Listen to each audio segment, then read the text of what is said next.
Saludos, buenas noches. ¿Qué tal? ¿Cómo están? Pablo Iglesias, secretario general de Podemos. Buenas noches. Muy buenas noches, Sergio. ¿Qué tal? ¿Cómo está? Muy contento de estar aquí. ¿Te acuerdas la última vez? El 16 de octubre de 2013 me dijiste nos veremos pronto. Bueno, un año. Pasar Entonces más eras de un año. solamente Pablo Iglesias. Ahora eres el secretario general de Podemos.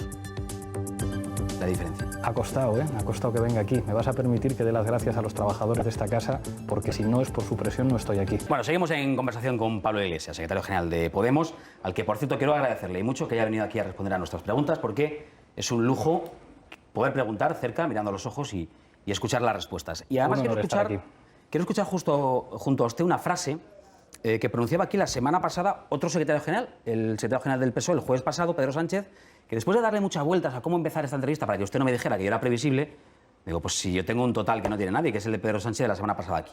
Lo escuchamos juntos y me dice qué le parece. Mira. Con Podemos me pasa un poco como con el Partido Popular. Yo al señor Rajoy le critico y mucho el fraude electoral de haber prometido rebajar los impuestos y en cuanto llegó al gobierno subir los impuestos. Podemos se presentó a las elecciones europeas con un programa electoral del cual ahora mismo reniegan. Hay fraude electoral en Podemos, como decía Pedro Sánchez. ¿Por qué han cambiado ya aspectos fundamentales de su programa, de las europeas ahora? Primero, con respecto a Pedro Sánchez, creo que quien tiene problemas para aclararse es él. Primero le encantaba la reforma del artículo 135 de la Constitución, después parecía que ya no le gustaba tanto y después se volvió a corregir a sí mismo. El señor Pedro Sánchez dijo a los diputados europeos de su partido que votaran en contra del señor Juncker y, sin embargo, negociaron los comisarios europeos con Juncker y con los populares. El señor Pedro Sánchez no aceptó que sus diputados firmaran la moción de censura que nosotros les propusimos hacer cuando se descubrió el escándalo de los paraísos fiscales. Quien tiene confusiones, quien dice un día que va a gobernar con el Partido Popular, al día siguiente dice que no y al otro día no sabemos lo que va a decir, es el señor Pedro Sánchez. Nosotros presentamos un programa para las elecciones europeas, de una formación política nueva. Presentar un programa para unas elecciones generales en España, en el que además, según dicen algunas encuestas, podemos ganar, es una tarea que implica una responsabilidad muchísimo mayor. Si alguien piensa que nosotros no íbamos a ser responsables, no íbamos a revisar muchas cosas, no íbamos a contar con los mejores especialistas, no íbamos a llamar a dos de los mejores economistas de este país, como Vicente Navarro y como Juan Torres, para que nos ayudaran a plantear un documento que vamos a discutir con los empresarios y con la sociedad civil, es que no nos conocen. Pero si ahora son responsables, Pablo, ¿significa que fueron irresponsables al presentar las medidas que presentaron en las europeas? En ningún caso. No es lo mismo hacer un programa para unas elecciones europeas, teniendo en cuenta además lo que significa el Parlamento Europeo, que un programa para unas elecciones generales. Nosotros y cualquier formación política. ¿O acaso las formaciones políticas presentan en las elecciones municipales? No, pero en cuestiones tan básicas como en qué hacer con la deuda, con la renta básica o con la edad de jubilación, esto no puede cambiar de mayo del año 2013 al mayo del año siguiente o al enero de 2015. No cambia, se concreta, que esa es la diferencia. Nosotros estamos trabajando en concretar un programa y estamos concretando muchísimas cosas. Es más, cuando les preguntamos a estos señores cómo podemos concretar esto, nos dicen cómo sacar el dinero. Y traigo los datitos para explicar cómo sacamos el dinero. ¿Te lo cuento? Pues mira, vamos a hacer una cosa. Sí, me lo vas a contar, pero antes, por centrar donde tenemos justamente el debate en todo este programa, en todo este tocho que creo que son 68 páginas, sí, 68 páginas de programa de proyecto económico para la gente de Podemos. Bueno, pues nos hemos centrado en tres aspectos, en la gestión de la deuda, en la renta básica y en la edad de jubilación, que es lo que yo le decía. Y quiero comparar, quiero que veamos esos cambios a los que me refiero para que en casa nos entiendan. Vamos a ver un cuadro en el que para las europeas, vamos a verlo enseguida, un cuadro, ahí lo ven, un cuadro en el que para las europeas, ustedes decían que iban a hacer una auditoría ciudadana para delimitar las partes ilegítimas y declarar su impago, proponían una reestructuración del resto de la deuda y derogar el artículo 135, y en su borrador, en este que han presentado ahora, sin embargo, hablan de una reestructuración lo más ordenada posible y establecer las condiciones para llevarla a cabo. Eso sobre el primer punto. El segundo, vamos a ver enseguida la comparativa. Sobre la renta básica, para las europeas consideraban que era literalmente un derecho establecer una renta básica para todos los ciudadanos, solo por el hecho de serlo, y con un valor que permitirá nivel de vida digno. Es verdad que se habló en su día de 500 o de 600 euros, pero no concretaron. Un valor para un nivel de vida digno. En el borrador de ahora hablan de planes de urgencia para lograr ingresos mínimos de subsistencia a familias y personas en exclusión o en grave precariedad laboral. Enseguida hablamos de eso. Y el tercer punto, en el que hemos visto que hay una diferente opinión en las europeas y ahora, es sobre la jubilación. Sobre la jornada laboral, en ambos casos, plantean, si no me equivoco, las 35 horas semanales, Hay más diferencias en cuanto a la jubilación, que pasa de los 60 en el programa europeo a los 65 años. Aunque eso sí, añaden que flexible según el tipo de trabajo, es algo que añaden en su borrador económico. Y hace un gesto ostensible, Pablo, que no han visto en casa. ¿Qué quiere decir con ese gesto, Pablo? Que estamos concretando. Yo no veo contradicción, veo concreción y responsabilidad de Estado. Que a nadie se le olvide que el Partido Socialista habló de pleno empleo, que a nadie se le olvide que el Partido Popular habló de crear 3,5 millones de parados. Este país no se merece populistas, y me encanta utilizar esta palabra, que dicen que vamos a llegar a la tierra de jauja, que se pueden crear 3,5 millones de puestos de trabajo en un añito o en dos, o que dicen que va a haber pleno empleo. Precisamente porque nosotros somos responsables, concretamos. Y yo no veo la contradicción. ¿Qué es una reestructuración ordenada de la deuda? ¿Qué es una reestructuración ordenada de la deuda? Pues es una cosa que se ha hecho 600 veces en los últimos 100 años. Una de las más importantes se produjo en el año 1952 en Alemania. ¿Y sabéis lo que supuso? Que el 50% de la deuda alemana fue condonada por los países europeos. El 50%, ¿por qué? Porque era bueno para todos permitir que Alemania se desarrollara económicamente. El país que bombardeó Guernica, el país que invadió Grecia, el resto de países europeos tuvieron la generosidad de decir: los alemanes tienen derecho a mejorar su nivel de vida y la reestructuración ordenada de la deuda en un momento como este es correcta. Nosotros ahora decimos a los alemanes y al resto de europeos: la situación de España, la situación de Portugal, la situación de Grecia es insostenible. Desde que gobiernan el Partido Socialista y el Partido Popular, en la crisis en la que estamos, la deuda ha aumentado. En 2015 vamos a tenerla en un 100%. Pablo, ¿qué es una reestructuración ordenada de la deuda? ¿Es una quita de la deuda? ¿Es no pagar una parte de la deuda? Una reestructuración ordenada supone hacer un estudio, que eso es una auditoría, y que nosotros defendemos que claro que va a ser ciudadana. ¿Qué quiere decir que sea ciudadana? Que va a ser transparente. Vamos a ver todos los elementos de esa deuda y vamos a hacer una cosa que hasta el Financial Times está diciendo, que esto ha sorprendido a mucha gente, que venga el Financial Times a decir: el único partido responsable en España es Podemos, porque esa deuda es inviable. Y cuando una deuda es inviable hay que sentar a los acreedores y hay que llegar a un acuerdo. Y hay que decir: señores, si seguimos pagando este tipo de interés, si seguimos pagando esta deuda, estamos en un país en el que cada vez va a haber más pobres, personas en riesgo de exclusión, gente que incluso con un contrato laboral está en una situación de pobreza. Hay que decir: miren ustedes, vamos a ordenar esto, vamos a reestructurarlo, estas partes se pueden pagar, estas partes no se pueden pagar. Una reestructuración ordenada de la deuda y una auditoría pública transparente de la Financial deuda Times. es no pagar o intentar negociar con los acreedores, no pagar una parte de la deuda. No. O sea, puedes insistir en el argumentario. Es una medida de responsabilidad. Pablo, que no es argumentario, que te intento entender. Intento entender lo que nos cuentas. Intento ponerme en la piel de alguien que nos está viendo desde su casa y quiere entender eso que Pablo dice. Yo no tiro de argumentarios, son mis preguntas. Para que lo entienda alguien en su casa, es muy sencillo, muy sencillo. El comportamiento de los sectores financieros han provocado la crisis que tenemos ahora. No que la gente viva por encima de sus posibilidades. Resulta que el Banco Central Europeo está prestando a los bancos españoles ¿a cuánto interés? A cero, con dinero de los ciudadanos. ¿Y qué están haciendo los bancos españoles? Poner intereses incluso al gobierno español, como el famoso caso de Castor, al 4,6%. ¿Qué es hacer una auditoría ciudadana? Decir: mire usted, se han acabado los abusos. Estos señores acreedores tendrán derecho a cobrar lo que les corresponda, pero por encima de ese derecho está el derecho de las familias españolas a poder llevar al abuelo a un hospital, el poder comprar material escolar a sus hijos. Y eso cualquier país responsable lo hace. Mire usted. Ahí va yo, mire usted.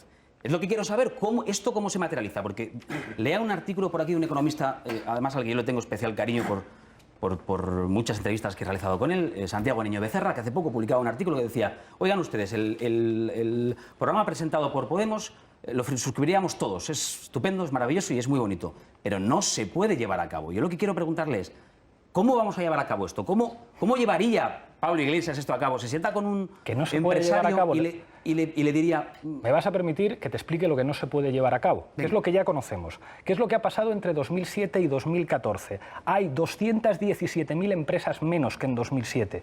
La renta disponible de los hogares es ahora 15.000 millones de euros más baja que en 2007. El crédito concedido por los bancos es 336.000 millones de euros menos que a finales de 2007. La deuda pública es 620.000 millones, es mayor la deuda pública que en 2007. Hay 3,7 millones más de parados. Esto desde el 2007 a 2014. Vamos a ver los últimos años del Partido Popular. El porcentaje de desempleo con algún tipo de prestación ha caído del 65 al 54%. Eso quiere decir que casi la mitad de los parados españoles no reciben ninguna prestación. Desde que Rajoy gana las elecciones, resulta que hay 90.000 personas más inscritas en las oficinas de la antigua INEM y el número de afiliados a la Seguridad Social ha retrocedido en 508.000. Esto es inviable. Esto es lo que no se puede. Eso lo que ha hecho el Partido Socialista. No. Y le voy a decir. Escucha, no hay es un muchos problema. expertos que dicen que perdona, ustedes son muy buenos Sergio, diagnosticando. Sergio, es que hay que si distinguir. No te hago preguntas, es imposible. Me haces todas las preguntas, pero no es que a mí no me guste. Cuando das datos, yo no hablo de lo que me gusta y lo que no me gusta. Estoy hablando de la situación de este país. No es que no me guste, es que no funciona. Y en democracia, cuando algo no funciona, se puede hacer otra cosa. ¿Y a ti no te parece curioso que cuando nosotros hablamos de reestructuración de la deuda, venga el Financial Times y diga, son los únicos responsables en España, son los únicos que están diciendo lo único que se puede hacer? Los economistas que han estado asesorando al PP y al Partido Socialista en los últimos años, yo creo que humildemente deberían decir, nos hemos equivocado, se pueden hacer las cosas de otra manera. Bien, que quería decirte que yo no seré el primero ni el último que ha leído un montón de análisis que dicen Podemos ha hecho un buen diagnóstico de la situación, ha hecho un buen análisis de la situación y del descontento y ha sabido recoger y entender el descontento de una buena parte de la población. La cuestión no es el diagnóstico, quizá lo fue hace las un tiempo. soluciones, ¿verdad? Quizá no fue, ¿Dónde está el hace dinero? un tiempo. Vamos a hacer... Y yo le pregunto ahora por las soluciones, por esas medidas. Vamos por las medidas. ¿De dónde se saca el dinero? Esa es la gran pregunta a Podemos. ¿De dónde vais a sacar el dinero para hacer todo esto? Venga, vamos con eso. Simplemente con situarnos en el nivel de recaudación medio de la zona euro, 92.000 millones de euros más. España sabemos cuánto... ¿El nivel de recaudación cómo? El nivel de recaudación impositiva, simplemente poniéndonos en la media europea, que es hacer que las grandes fortunas y los que están en paraísos fiscales paguen lo mismo que en Europa. Con eso tenemos 92.000 millones más de euros. ¿Cuánto nos hemos gastado los españoles en el AVE? 40.000 millones de euros en un tipo de transporte que la mayoría de los ciudadanos de mi país no pueden usar. Yo digo, utilicemos ese dinero para invertir en estructuras públicas que favorezcan a los ciudadanos.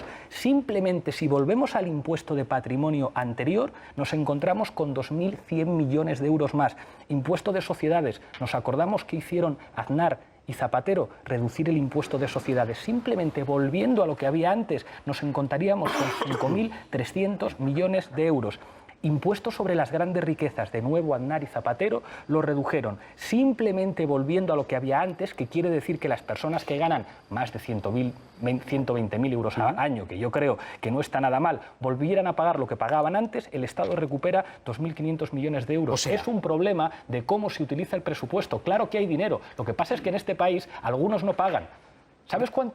¿Sabes quién aporta el 90% de lo que recauda el Estado? Me lo vas a decir enseguida. Los asalariados. Y sin embargo, ¿cuánto aportan los asalariados al PIB? El 50%. ¿Cuánto aportan las grandes empresas y las grandes fortunas? El 2%. No me tome usted espalda. Pablo, están tributando al 7%. Es tan sencillo como tener voluntad política para ir a los que casi no pagan impuestos y decirles, perdonen ustedes, en una situación de crisis, ustedes se tienen que apretar el cinturón un poquito. Dígame una cosa, con un segundo. ¿A ustedes les salen las cuentas?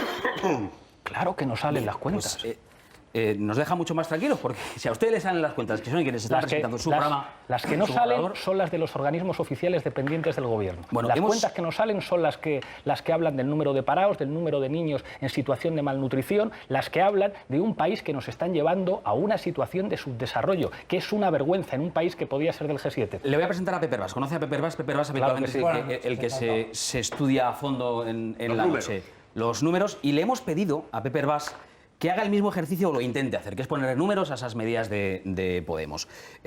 Pepe, con todas las dificultades que tiene o que ha tenido la tarea, ha intentado hacer algo, que es poner algunos números a algunas de las medidas que conocemos. Repito, es un borrador, todavía no es el programa económico de Podemos, es un borrador para trabajar. Pepe, ¿qué medidas, qué números has podido poner? ¿Qué cuentas te salen? Es una misión imposible, porque lo dice el propio proyecto. En las primeras páginas dice que es un punto de partida, estamos en las ideas marco. Al final, en las recomendaciones que hace, dice que hay que convocar a los que más sepan sobre la materia para llegar a algunas conclusiones. He llamado incluso a algunas de las instituciones que, cuando tienen las cifras, hacen los cálculos. Dos de las grandes instituciones que hacen estas cuentas en España me han dicho que al día de hoy es absolutamente imposible poder sacar conclusiones tanto de cuánto sería el coste como de dónde procederían los ingresos para llegar a completar este nuevo marco. Hablamos de cantidades muy importantes. Acaba de decir Pablo Iglesias que esto se conseguiría 80.000 millones relativamente sencillo, pero para que nos hagamos una idea, 4 de las medidas que voy a analizar supondría el equivalente a un poquito más de lo que va a ingresar este año el Estado por los dos principales impuestos, el IVA, por el que recauda 39.000, y el IRPF, por el que recauda 37.000. Los dos no serían suficientes para poder colmar las 4 grandes medidas que supondrían unos incrementos importantes en los gastos. Por ejemplo, los cálculos del incremento del salario mínimo tendrían un coste de unos 14.000 millones de euros.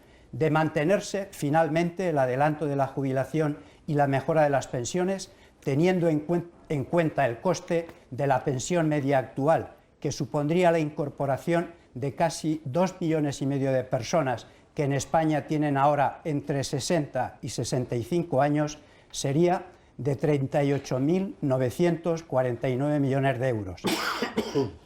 Aplicar la renta básica para trabajadores que ahora no tienen prestación, teniendo en cuenta que de los parados tiene alguna prestación 2,5 millones de personas, sumarían 25.757 millones de euros. Finalmente, la limitación a 35 horas laborables y conceder el permiso por nacimiento también a los padres hasta las 6 semanas sumarían 1.000 millones adicionales.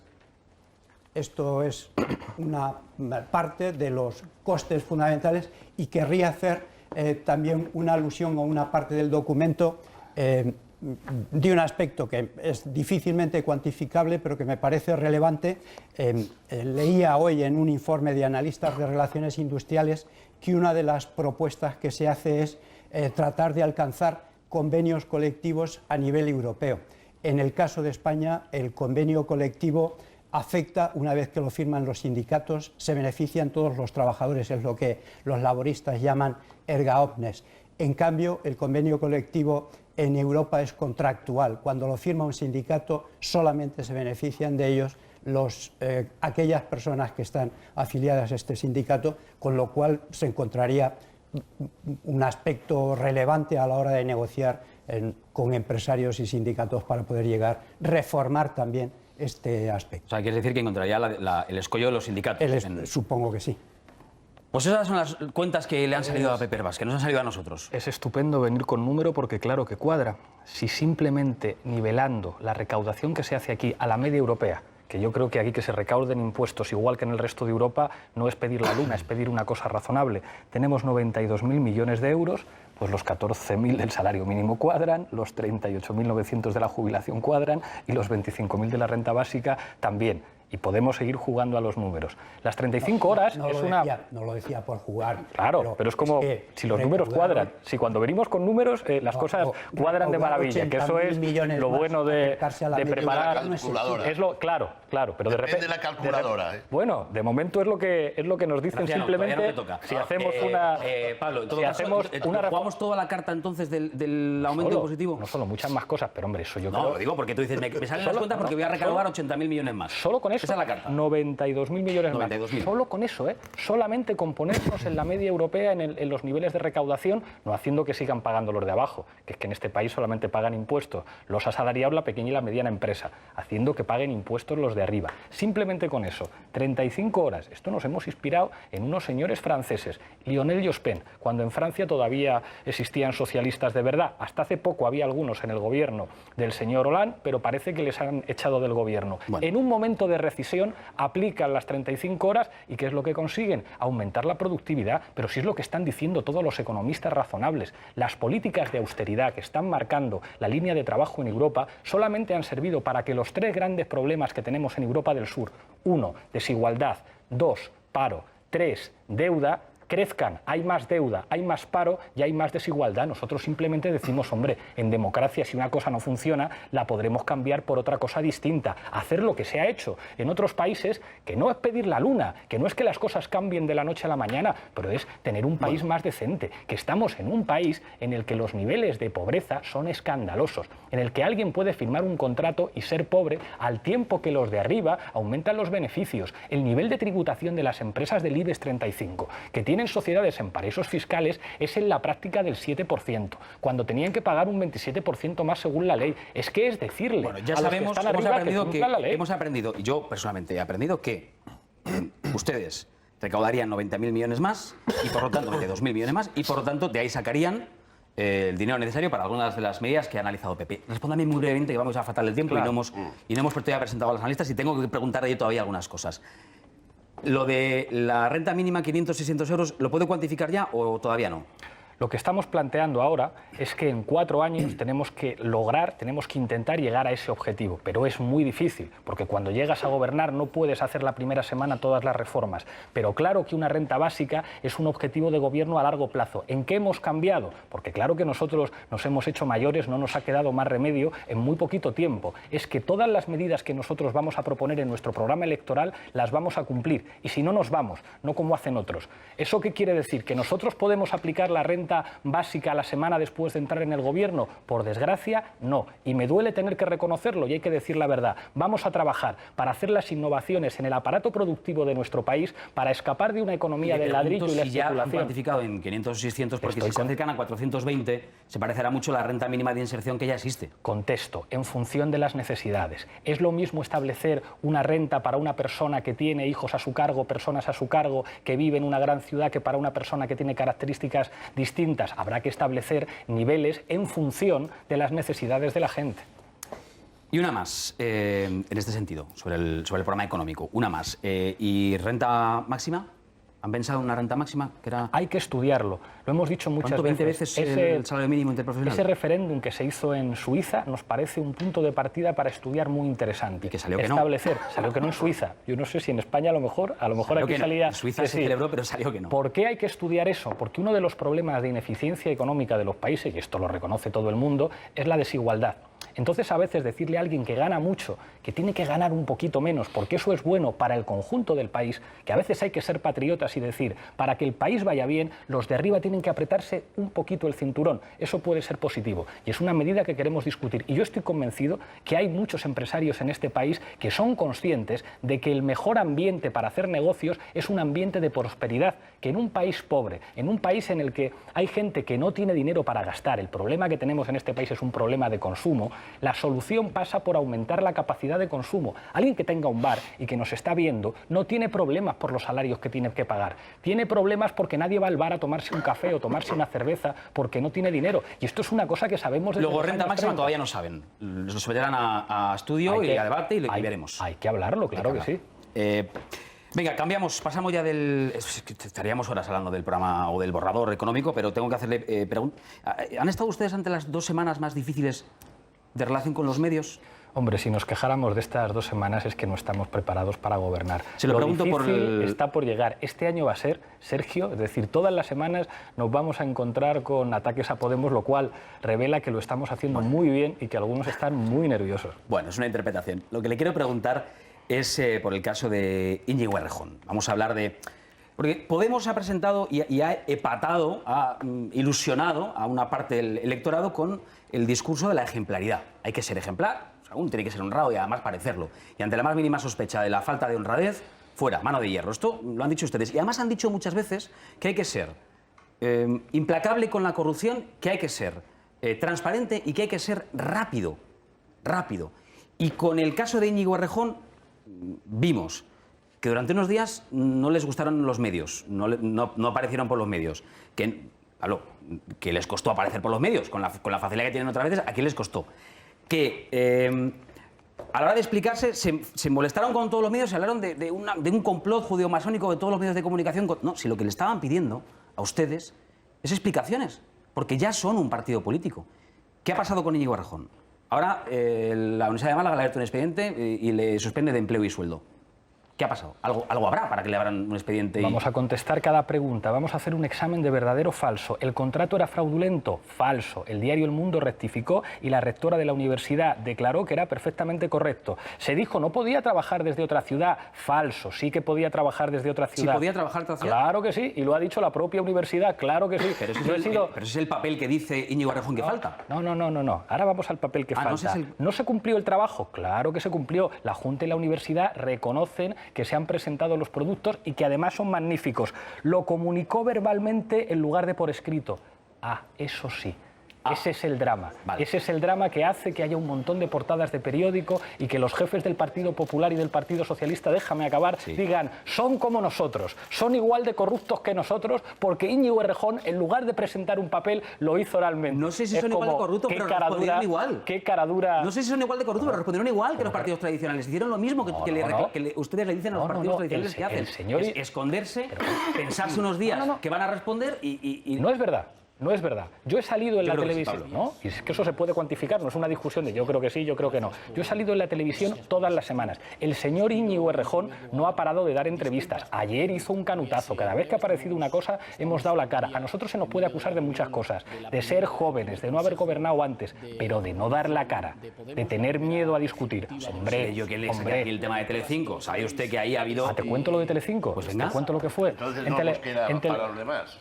Yo lo cuento como pregunta, lo cuento Sí, para que lo sepa todo el mundo. Proponemos a Telecinco, además, una fórmula que en términos de audiencia hubiera funcionado y les encantó. Les decimos, vamos los 5 de la dirección de Podemos a contestar todos a todo lo que queráis, a todos los tertulianos que queráis. Y nos dicen, por favor, venid, ¿qué queréis? ¿Cuántos coches os mandamos? Encantados por lo que imagínate que iba a suponer de audiencia que estuvieran Íñigo Errejón, Pablo Iglesias, Juan Carlos Monedero, con una tribunita así y todos los tertulianos de este país dándoles duro. Estaban encantados. Nos dijeron, venga, sí, a las 2 horas nos llaman por teléfono y nos dicen, no va a poder ser. O sea, que fue Telecinco quien se rajó. Vale. No va a poder ser. Oye, venga, una más. Yo ya abro la mesa. Seguimos, yo sigo con el cuestionario de verdadero o falso. Se dijo que era una beca, pues no, era un contrato. Un contrato de investigación, sí. Sí, comunicó su deseo... Tenía que trabajar X horas a la semana en la Universidad de Málaga y ahí está el quid de la cuestión está. En sí él tenía que estar presencialmente allí o no y si podía compatibilizarlo o no con el trabajo yo en Podemos. Soy profesor ¿Sí de o no? universidad. Cuando yo me llevo los exámenes de mis alumnos a casa o un fin de semana, ¿estoy trabajando o no estoy trabajando? Pregunto. Pues yo cuando preparo la entrevista de Pablo Iglesias en mi casa estoy trabajando, pero a mí las horas no me las fichan hasta que no llego a Torre España. Sí, pero en el caso de la investigación en la universidad y el trabajo de los investigadores no se mide por las horas, se mide por los resultados. Claro que no, a mí tampoco me miden por las horas. Claro, si tú me encargas a mí escribir un libro, no mides el trabajo porque esté un montón de horas haciendo que escribo en un papel, lo mides cuando te presento las 500 páginas del libro. Estamos de acuerdo. Pues eso pasa cuando a un señor se le contrata como investigador y presenta en plazo los productos. Pone que tiene que trabajar en la Universidad de Málaga, ¿o no lo ponía eso? Y lo que ha dicho la Universidad de Málaga es que no había ningún problema. Lo que ha dicho es que le faltaba un papel para solicitarla, un papel. Y entonces, ¿por qué a un señor le falta presentar un papel como este? Resulta, déjame acabar, es que esto es tremendo. Es decir, resulta que a un señor le falta un papel, interviene la presidenta de la Junta de Andalucía, intervienen miembros del gobierno de este país, con toda la presión política, que yo no he visto tanta presión política de a por ellos, a por los de Podemos, con toda esa presión política, al final es que le falta un papel. Pues si solo tienen eso, creo que les vamos a ganar las elecciones. En un papel puede poner que yo tengo 7 millones de euros en Suiza, y si no entrego el papel, fíjate la que lío. Ya, pero en este caso el papel... pero no compares, ¿eh? En este caso el papel es una solicitud que se hace oralmente que no se hace por escrito. Venga, vamos, hombre. Una más. En estos días, el diario El Economista recogía las acusaciones del empresario Enrique Riobó, dueño del Canal 33, que dice que el pago de 1.500 euros al mes en B y otros 500 euros con factura se justificaba por la realización del programa La Tuerca, aunque en realidad respondía al abono de una comisión por la intermediación del líder de Podemos con Irán para que emitiera en el Canal 33. Y yo le pregunto, ¿ha cobrado o pagado con dinero negro Pablo Iglesias o la Asociación Cultural sin ánimo de lucro con mano izquierda por la emisión de La Tuerca o la mediación con Irán? ¿Sí o no? Una palabra de 2 letras, no. Y ahora digo, si estos mismos, porque es que el libro es para leerlo, que nos han acusado de ser de la ETA, de haber estado financiados por Venezuela en la campaña electoral, de querer comprar una televisión con el dinero de no sé quién que después se muere, entonces después no hay dinero, de que Irán nos paga 3.000 euros al día o a la semana y al final tienen un recibí de 1.500 euros que, como todo el mundo sabe, en el dinero negro, si lo paga con dinero negro, pone un recibí y lo da con la firma. Yo digo, si tienes todo eso y toda esa documentación, ¿por qué en lugar de ir a los platós de televisión y en lugar de escribir un libro, coño, no vas a un tribunal, lo presentas y que les persigan? De todas las barbaridades que se han dicho de Podemos, que no me las estoy inventando, que somos de la ETA, que si nos financiaban países latinoamericanos, que si hemos envenenado a la duquesa de Alba, ¿por qué nadie va con esa documentación? Es que es lo que les faltaba. ¿Por qué no van con toda esa documentación? ¿Por qué no van a un tribunal de justicia? ¿Por qué? Yo pregunto, ¿cómo es posible que tengan todas... Graciano, ahora se causa el mismo. Claro. Ahora vamos. Claro. Quiero subrayar, no, Pablo Iglesias ni pagó ni cobró en B, no. Me has preguntado y te he respondido, creo que nadie te ha respondido de manera tan clara. Te he dicho 2 letras, una N y una O. No. Y quien nos acuse de algo, seguramente le van a abrir muchas tertulias. Claro que le van a abrir las tertulias los obispos, pero hombre, que vaya a los tribunales, que vaya con el recibí a los tribunales. Venga, ahora sí, vamos fatal de tiempo, pero bueno, creo que ha merecido la pena un ratito de charla con Pablo Iglesias. Son las 11:12, las 10:12 en Canarias. Graciano Palomo, por ti empiezo. Recuerdo las normas. Una pregunta, si puede ser breve, sin reflexión. Sí, y por favor, que no sea pregunta racistas. Explícate el cuento también tú, director. Hombre, pero es que soy el director, Graciano. Es lo que vamos. Vamos a ver. Escuchándole, señor Iglesias, veo que hay contratos distintos, calculadoras distintas, visiones de nuestro país diferentes, generaciones distintas, que eso está a la venta. Yo quiero entrar en los principios políticos, ya que se ha hablado ya de las cuentas que ha explicado maravillosamente nuestro experto Hervás. ¿Cuándo y en qué circunstancia abandona usted su ADN comunista para abrazar la socialdemocracia? Supuestamente, porque en usted muchas cosas hay que suponerlas por ahora, por lo menos. Dígame. Señor Palomo, no es un problema de ADN, es un problema de lo que hace falta en este país. Una de las cosas fundamentales que hemos dicho nosotros es que no pedimos el carné a nadie. A mí hay mucha gente que me para por la calle. Gente que me dice, yo he votado al PP toda mi vida y os voy a votar a vosotros, a los de Podemos, porque vais a los debates con datos, porque sois gente honrada, porque hay que limpiar este país ya. Nosotros estamos proponiendo un programa del sentido común y claro que yo tengo una tradición, claro que yo soy hijo de mis padres y hay cosas que me emocionan, pero hay algo que es mucho más importante que lo que yo sea y es que tengamos un país un poquito mejor, que podamos recuperar unos mínimos elementos de decencia frente a una casta de sinvergüenzas que nos ha estado robando a manos llenas. Y eso es mucho más importante que los libros que me guste leer a mí o que las referencias sentimentales que pueda tener, que seguro que son diferentes a las del señor Palomo, que cada uno tenemos Yo no las he hablado nuestras. de referencias sentimentales, Bueno. no he hablado de eso, le he preguntado si es usted comunista o no.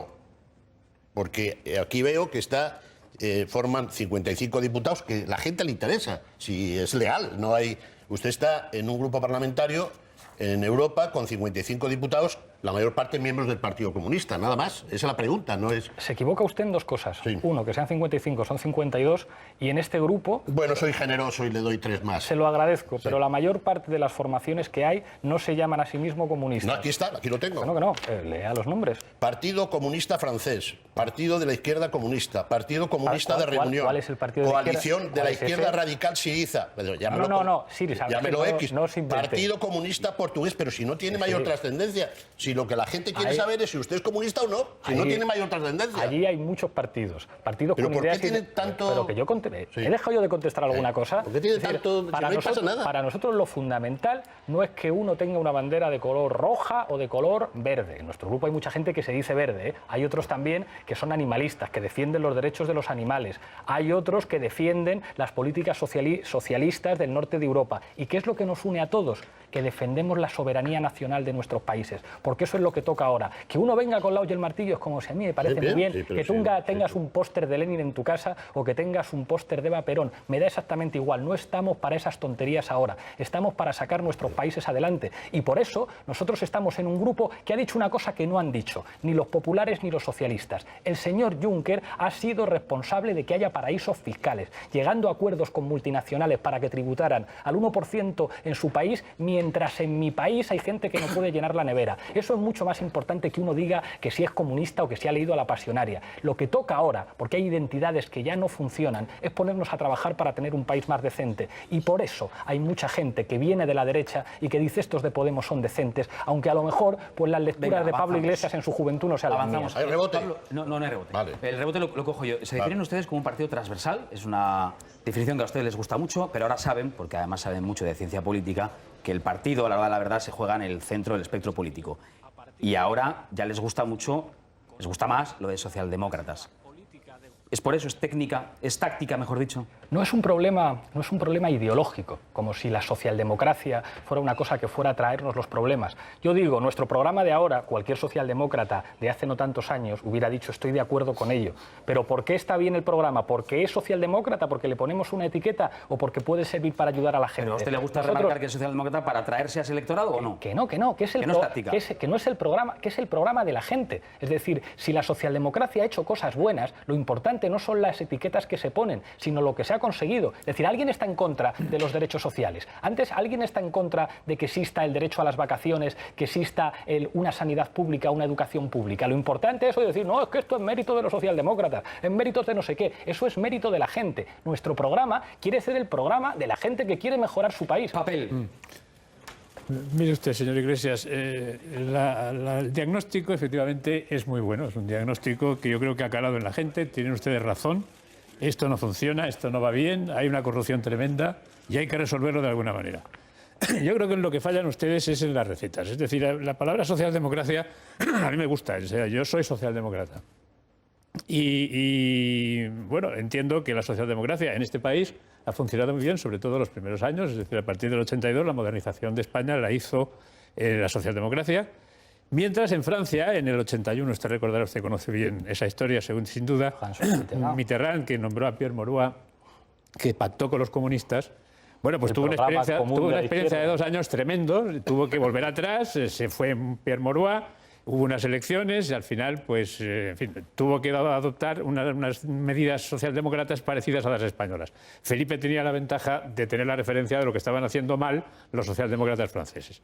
Entonces, usted lo que nos plantea es una especie de Arcadia feliz que a mí me parece magnífica, decidida por la gente, pero claro, si a esa Arcadia feliz no se le pone la racionalidad económica, no va a funcionar, ese es el problema. Cuando usted me dice que hay que subir los salarios, a mí me parece muy bien, pero claro, subir los salarios no es una cuestión de voluntad política, es una cuestión de que si usted sube los salarios en determinada empresa, esa empresa tiene que cerrar. ¿Me entiende? O sea, lo de subir los salarios tiene que estar vinculado a la productividad. Si la empresa consigue suficiente productividad para competir, para vender fuera, entonces está muy bien, está perfectamente. Pero sin la racionalidad política eso no funciona. Yo al señor Vicente Navarro le conozco muy bien. Y es efectivamente un buen economista, pero claro, a mí me parece que es un economista antiguo, y perdónenme la cuestión. O sea, no es ni Krugman ni Stiglitz, a quien también mencionan ustedes. El señor Navarro dice cosas como, por ejemplo, si en España, en lugar de tener un funcionario por cada 10 trabajadores, tuviéramos un funcionario por cada 5, como en Suecia, hombre, no me diga usted que la solución de España es tener a 3,5 millones de funcionarios más. Eso no funcionaría, eso sería tremendo. Eso es del señor Navarro. Y está todavía colgado en su blog, es decir, que no me estoy inventando nada, ¿no? Hombre, yo creo que la socialdemocracia... A la pregunta, Papel. La socialdemocracia no está bien inventada y prueba de ello es lo mal que está funcionando Francia. Pero hay una serie de principios de racionalidad política que ustedes deberían aceptar. Sin esos principios de racionalidad no van a ser creíbles. Les falta la credibilidad de hacer cosas que se puedan hacer. Lo de la renta básica de inserción, pues hombre, han moderado ustedes muchísimo. Efectivamente, aquí se ha dicho muy bien que esto se empieza a parecer a lo que los socialdemócratas hicieron cuando gobernaban en este país. Es decir, yo no sé si ustedes al final se irán acercando a un modelo bastante más conocido. Es la pregunta, esa es la pregunta. O sea, ¿usted cree que se parecen en algo al Felipe González del 82, a aquel espíritu modernizador, muy posibilista, que es lo que no les veo a ustedes? Déjalo ahí, porque la pregunta... Sí, pues quizá... Ya a partir de los 4 minutos de pregunta me empieza a poner nervioso. Y es, bueno, yo creo que ha sido una intervención muy interesante. Vamos, da gusto estar en un programa de televisión y hablar de cuestiones de alta política. Para mí es un honor. Creo que lo que está claro que no ha funcionado y es completamente irrealista es lo que se ha hecho hasta ahora, que son las políticas de austeridad. Y no porque a mí me parezcan mal, es porque los resultados demuestran que han fracasado. Eso coincidimos. Con 3 elementos. Es decir, si estamos de acuerdo en que el problema es la deuda, la desigualdad y el paro, las 3 cosas están peor. El señor Vicent Navarro es el académico español más citado en las revistas de información científica internacional. No hay ni un científico social español con más prestigio en el mundo anglosajón. El señor Vicent Navarro ha trabajado en la Casa Blanca en el equipo de trabajo de la señora Hillary Clinton. Algunos que dicen este señor es antiguo y ellos son muy modernos, deberían tener más respeto a uno de los orgullos de nuestros académicos que son respetados en el extranjero. El señor Juan Torres es catedrático en la Universidad de Sevilla, tiene una enorme experiencia tanto académica como política en la gestión y creo que nos han puesto encima de la mesa una serie de elementos que nos sirven para discutir muy razonables, que dicen una cosa muy sencillita. Lo que se ha hecho hasta ahora no sirve, tenemos que hacer otro tipo de políticas que van en la dirección de algo que no es novedoso, que es aumentar la demanda interna para aumentar el consumo, porque si no se aumenta el consumo no se puede. ¿Qué hay que hacer para eso? Claro que hay que utilizar una máquina política que se llama Estado, pero que esto lo utiliza todo el mundo. Eso que se llama ordoliberalismo, que sirve para explicar lo que hace la señora Merkel, ¿será que la señora Merkel no utiliza su Estado para defender los intereses de las empresas alemanas? Pero yo entiendo que la señora Merkel defienda a Alemania, pero que nosotros vayamos a consentir que conviertan nuestro país en una colonia, que nosotros solamente podamos ofrecer para competir mano de obra barata, que no tengamos industria, que no tengamos a nuestros jóvenes más preparados en nuestro país que tengan que emigrar, yo no. Eso a lo mejor el señor Rajoy sí, o el señor Zapatero, que no les importa que las mejores cabezas de nuestro país tengan que emigrar. Nosotros decimos, poco a poco, con responsabilidad, vamos a aplicar políticas económicas en otra dirección. Y creo que después de los fracasos de quien ha gobernado hasta ahora, por no hablar de la vergüenza de la corrupción, creo que al menos se tendría que tomar en consideración la posibilidad de hacer las cosas de otra manera. Venga, que se nos ha ido el tiempo. Os pido brevedad. Pues yo muy breve. Yo generosidad en la pregunta y en la respuesta. Bueno, yo no he pensado hablar Alfonso. de Vicent Navarro leyendo el artículo que escribe en Le Monde Diplomatique, que habrás leído tú en octubre, frase textual. El sistema socialista de producción mostró claramente su superioridad. Textual. Yo no quiero entrar en este tema, tampoco voy a entrar en el tema, bueno, es dudoso. Yo que he vivido la caída del muro, trabajé en la Unión Soviética, tengo mis dudas. Yo creo que Vicent Navarro a lo mejor no estuvo en esa época en esos sitios. No voy a entrar en ese tema. Tampoco voy a hablar del papel. Un papel le faltaba a Pujol y era la declaración de Hacienda. Un papel le faltaba a Bárcenas, que era el título de propiedad. Un papel le faltaba a Jaume Matas y era el que le podía permitir construirse un chalet. Lo del papel me recuerda a lo que dijiste del papelito refiriéndote a la Constitución española. También era un papelito. Yo creo que tenéis una afición enorme a eso del papel. Yo voy a otro tema. Yo creo que en él, parafraseándote a ti, es en el país de Blesa, en el país de Bárcenas, en el país de Jaume Matas, en el país de los pisos VPO por la cara o familiares, en el país de las becas Black hay que ser transparentes. Y es evidente, desde hace muchos meses, yo lo hago desde mi web, lo sigo, que este hombre, Enrique Riobó, te acusa de delitos perseguibles de oficio, de cosas enormemente serias. Es decir, no es él quien tiene que ir al juzgado. Tendrías que haber corrido tú hace mucho porque te acusa, entre otras cosas, tú dices, es que en España algunos no pagan. Coño, él te acusa a ti de no pagar el IVA. Entonces supongo que tendrás que haber ido ya al juzgado a ponerle, porque yo te llamé mangante y me llevaste a los tribunales. Y todavía estamos para dirimirlo. Creo que no va a haber ningún problema, pero lo primero que hiciste fue correr a los tribunales a poner a mí una demanda por llamarte mangante. Un tío te acusa de un delito perseguible de oficio todos los días y tú, en Bruselas, dedicado al mejillón, digo yo, a la Gran Place. Yo no voy a hablar, Alfonso, de que el 24 de noviembre de 2010 fuiste condenado por la vía civil por mentir. No es por mentir. E indemnizar. ¿Sabes por qué? No te he interrumpido, Alfonso. ¿Sabes por qué Alfonso, fue tu Sergio, amigo el juez del Pillo? yo no le he interrumpido. Yo no le he No, es que interrumpido. no es verdad. No, pero yo no le he interrumpido. Es que no es Él ha verdad. dicho muchas cosas que no son verdad y yo he estado calladito tomando nota. Un momento, Pablo, ¿por qué? ¿Por qué? El juez del Pillo, que todos lo conocemos, que ha sido apartado Sí, de pero la... rápido, ¿por qué? Porque en la web que yo dirijo hubo comentarios de gente ajena a vale. nosotros que Bueno. comentó que estaba mal de la chaveta. Pablo, Sí, continúa. sí. O sea, fue el tema Vale, es, entendido. en la web, no, textual. Comentaristas como los que entran en Twitter dicen el juez del Pillo está mal de la chaveta. Y entonces, como esto se considera una ofensa, entendido. es el motivo. En primera instancia ganamos y en segunda perdimos. Yo no he interrumpido. Bueno, pues es que la verdad, no se puede mentir. 24 de noviembre No se de puede 2010, mentir. condenado a indemnizar al actor en 18.000 euros. Resulta que también, resulta que también la Federación de Asociaciones de Periodistas de España, pero yo no quiero hablar de esto. Pero no estábamos hablando de tu IVA. Si es de lo que yo no voy a hablar. No estábamos hablando de tu IVA. Si es de lo que yo no voy a hablar. Tú has dicho un montón de cosas de las que pero no voy a hablar. Pero no estamos hablando de tu IVA. IVA. Ahora mismo voy a eso. No le dejes que me interrumpa más. Yo no le interrumpí. Tranquilo, que yo tienes que hablar del IVA. De que no pagas el IVA. Alfonso. Claro. Pablo, continúa. ¿Puedo terminar? No voy a hablar de que la Asociación de Periodistas de España, FAPE, afirmó que Alfonso Rojo vulneró varios puntos de su código deontológico al calificar de pardilla a una mujer que había sido víctima de abusos sexuales. No voy a hablar de que FAPE también condenó a Alfonso Rojo por faltar a la verdad, que es mentir. Y ahora vamos a... ¿Y del IVA qué? Es más, ¿Y del IVA que no pagáis? Vamos con el IVA. Tampoco voy a hablar, Sergio, de que es tremendo que en la televisión pública que pagamos todos vengan periodistas condenados por mentir y vengan periodistas denunciados por la Federación de Periodistas. Ahora hablamos de la cuestión del IVA. Pablo, yo insisto, sí. No es tremendo. Alfonso Rojo es un excelente periodista. ¿Qué vas a decir? No, ¿qué voy a decir? Lo que pienso de en la mesa. Empezaste la entrevista diciendo ¿Por qué estoy en la mesa? ¿Por qué estoy en la mesa? Porque un trabajador de esta casa, que soy yo, Sergio Martín, te ha invitado. Y además a través de tu WhatsApp, ¿te acuerdas? Y Alfonso Rojo... Sergio, y además di toda la verdad. ¿Y del IVA qué? Toda la verdad. ¿Y del IVA qué? Alfonso es él y yo soy Pablo. Y ahora vamos con el tema del... ¿Y del IVA qué? ¿Hablamos de esto? ¿Y del IVA? Si de Televisión Española... ¿Del IVA qué? Yo digo... ¿Del IVA que no pagáis qué? Algunos no pagan. Hablar. Tú no pagas el IVA. Alfonso. Otra vez más mentira. Nosotros hemos presentado junto al comunicado el papel de Hacienda que dice que todas las obligaciones de CMI, de la que yo además no formo parte, pero los compañeros han presentado el papel por la Hacienda Pública Española diciendo todo pagado. Y si tenéis tantos papeles y tantas cosas que publicáis, ir a un tribunal con los papeles. Si tenéis un solo papel... Los hemos sacado siempre. ¿Y tú claro, pero a los tribunales no vais. Yo le pregunté a los tribunales. Mi función es ser periodista. Alfonso, no hay tiempo para más. ¿Y del IVA qué? Alfonso, antes, hace un ratito... Bueno, no, si quieres continuar, Pablo. Yo te pregunté antes... He contestado. ¿Alguna vez has cobrado o pagado en no, me has dicho NO. NO.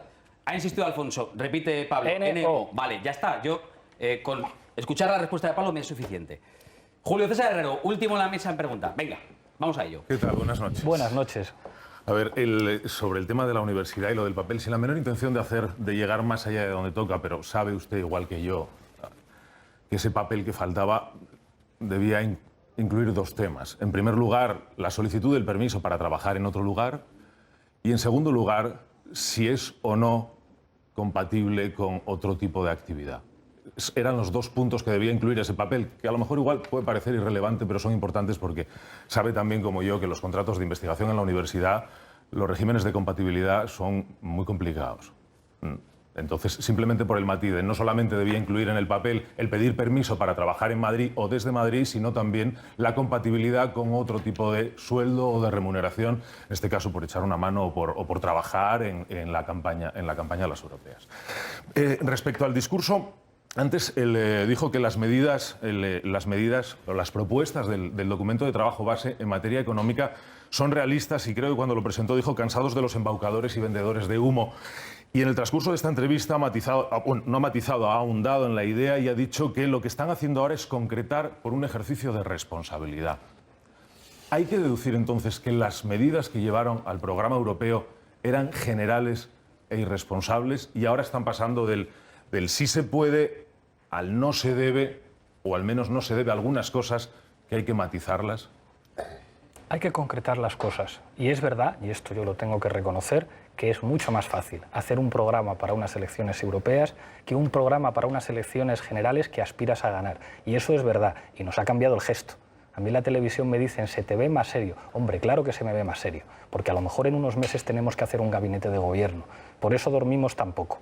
Por eso nos preocupamos de tener antes que nadie un documento de medidas económicas para ver lo que vamos a hacer, sabiendo además la que nos espera. Es decir, lo que ha ocurrido en estas 2 semanas va a ser el pan nuestro de cada día en el año que queda. ¿Por qué? Porque algunos se habían acostumbrado a que en este país o mandaba el PP o mandaba el PSOE. Pero ahora resulta que la gente ya está harta. ¿Nos van a atacar? Claro que nos van a atacar. Nos tendremos que defender y al mismo tiempo que nos tendremos que defender, tendremos que hacer un programa que sea viable, serio y responsable. Que evidentemente el programa de una formación política que va a gobernar este país no va a ser igual que el programa de un movimiento que se presenta contra el silenciamiento por parte de los medios de comunicación, ante la burla de muchos. Claro que es más sencillo hacer un programa para unas elecciones europeas que hacer un programa para gobernar, y somos perfectamente conscientes de ellos. Por eso nos ha cambiado el gesto, por responsabilidad de Estado. Mientras que nosotros hacemos eso, se nos cambia el gesto, tenemos responsabilidad de Estado, que a nadie se le olvide. Zapatero prometió pleno empleo, Rajoy prometió 3,5 millones de trabajo. Eso es populismo. Venga, tenemos que ir acabando. Vamos a relajarnos un poco, ¿no, Pablo? Claro. Que dicen aquí en las redes que estamos muy serios, que nunca me han visto tan agresivo. Yo no he estado agresivo con Pablo Iglesias. Yo creo que no no he tenido eres agresivo. la sensación para nada. Sí he tenido la intención, lógicamente, de intentar conseguir que me respondiera algunas cosas. Creo que te he respondido, no te podrás quejar. Sí, ahora hace falta solamente que me des la exclusiva y ya salimos mañana en todos los zapping. Muy breve, muy breve. Le oímos hablar menos de otros asuntos y le pido que sea muy, muy breve. Cataluña, independencia, ¿sí o no? Proceso constituyente. Soy muy claro. ¿Qué quiere decir proceso constituyente? Que tenemos que abrir un candado, abrir puertas y ventanas y discutir de todo, de la cuestión territorial también. Y hay que escuchar a los catalanes. Creo que soy muy claro. ¿Independencia, sí o no? Yo no quiero que Cataluña se vaya de España. Asunto Venezuela, pero le pregunto por... El otro día, creo que era el miércoles, que veíamos un informe de Transparencia Internacional que decía que el país con más corrupción o más sensación de corrupción de Latinoamérica era Venezuela. Un informe de Transparencia Internacional. ¿A usted ya le gusta más, por lo que vemos, Finlandia que Venezuela? ¿Por qué? Hombre, para gobernar en España, lo que se hace en países que proceden de la periferia del sistema económico mundial no sirve. Y mira que se han hecho avances en muchos. A mí me gusta mucho Ecuador. La corrupción en Venezuela es escandalosa. Ahora... Y cuando gobernaba Carlos Andrés Pérez también, que no es una cosa que tenga que ver con el presente. Pero, hombre, para gobernar en España, claro que me voy a fijar en lo que se hace en Finlandia y en Noruega y no en lo que se hace en América Latina. Ha dicho que la corrupción en Venezuela es escandalosa. Es la primera vez que se lo oigo decir con esa contundencia. Lo he dicho muchísimas veces y es uno de los principales problemas que sus gobiernos han tenido que enfrentar. Y otro que lo digo aquí, la inseguridad. En Venezuela, por quitarte las zapatillas o el teléfono móvil, te pueden sacar una pistola, igual que en Colombia, igual que en otros países de América Latina. Pero eso no es una cosa de ahora, eso es una cosa que ocurría también con Carlos Andrés Pérez y con los gobiernos anteriores de ADECO y COPEI. No es una novedad. Son países que además proceden de estructuras económicas mucho más difíciles que las nuestras. A mí una cosa que me dijo cuando encontré al presidente Correa, me dijo, me dais envidia. Ojalá yo pudiera gobernar en un país con la riqueza y con la preparación de España. Gobernar en un país como Ecuador es mucho más difícil porque tenemos una historia económica no se puede distinta. financiar en los mercados, tiene que financiarse directamente en los bancos. Lo tiene mucho más complicado ahora Ecuador. Y a pesar de las dificultades que han puesto a Ecuador, todos los analistas reconocen que las medidas que tomó el presidente Correa han producido los años de mayor prosperidad. En cualquier caso, América Latina procede de una historia completamente distinta. ¿Qué le gusta más Finlandia ahora que Venezuela o...? No es un problema de ahora o de antes, es lo que se puede hacer en nuestro país. Bueno, venga, una más y ya jugamos a la pregunta encadenada. El asunto de ETA. Hay un vídeo, bueno, claro, uno pone Pablo Iglesias en internet y aparecen miles de vídeos, pasado, presente, del pasado lejano muchísimos. Y hay uno en el que hemos visto a Pablo Iglesias defender la salida de los presos de ETA de las cárceles. Esta semana está usted de enhorabuena, entonces. No es un problema de enhorabuena y que nadie juegue con el dolor de las víctimas para hablar de un tema. No es mi intención. No, es decir, nada de enhorabuena, ¿eh? O sea, nadie tiene por qué... Para quien no sepa por qué es la pregunta esta semana hemos visto a varios terroristas de ETA con muchos crímenes a sus espaldas saliendo de las cárceles, por eso se lo he preguntado. Pero no es un problema de enhorabuena. En este país ha hecho política penitenciaria para sacar a los presos de ETA de las cárceles el Partido Popular y el Partido Socialista. ¿El Partido Socialista se reunió con ETA en Argel, sí o no? Sí. ¿El Partido Popular se reunió con ETA? Sí. ¿Quién habló de Movimiento Vasco de Liberación? José María Aznar. ¿Y cuál ha sido el principal instrumento que han utilizado los gobiernos españoles para negociar con ETA? Política penitenciaria. Hace 2 semanas yo estuve en el Parlamento Europeo votando con el PP. El PP y Podemos votando juntos. ¿Qué pudimos votar juntos el PP y Podemos? Votamos una resolución de apoyo al proceso de paz en Irlanda. Alguien dirá ahora que Podemos y PP son la misma cosa. Fíjate, votamos juntos por responsabilidad de Estado el apoyo a una resolución sobre el proceso de paz en Irlanda del Norte. Alguien dirá, no es lo mismo. Hombre, claro, es que las cosas que son idénticas no se pueden comparar. Bolivic azul no se compara con Bolivic azul. Que ya lo dijo otro día en la entrevista con votando con el PP. Que le pregunten al PP por qué votó a favor del proceso de resolución en Irlanda, que tiene como una de las principales características la política penitenciaria. En ese país, en el Reino Unido, los laboristas y los conservadores no se tiraban piedras hablando de algo tan serio como la política antiterrorista. Utilizar el dolor de las víctimas más. O que unos partidos se ataquen a otros en cuestiones de Estado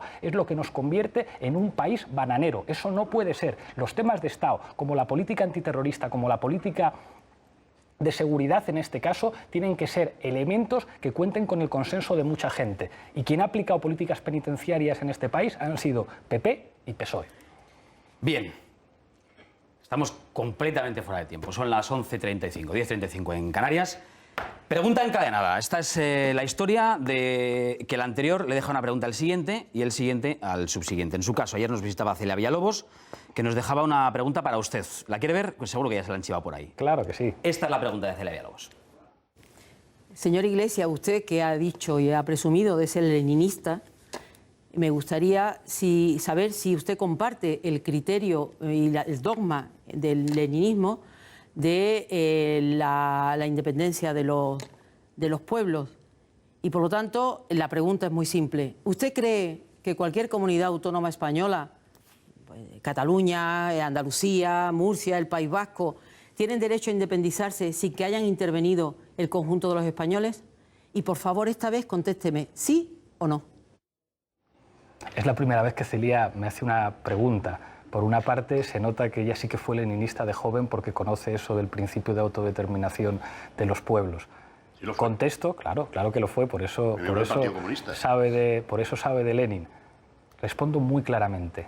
Proceso constituyente. ¿Qué significa el proceso constituyente? Que discutimos de todo. Y discutir de todo es discutir de que hay que democratizar la economía y también de la cuestión territorial. ¿Y eso implica escuchar a los catalanes, a los andaluces, a los vascos, a los gallegos? Claro que sí. Aunque ya nos dijo antes que si usted tuviera que votar, no le gustaría votar a favor de la independencia. No. Nuestro siguiente invitado de la noche será el martes que viene el presidente extremeño, José Antonio Monago. ¿Le apetece dejar una pregunta? Sí. Pues esa de ahí es su cámara. Señor Monago, la pregunta que le voy a hacer a lo mejor le sorprende.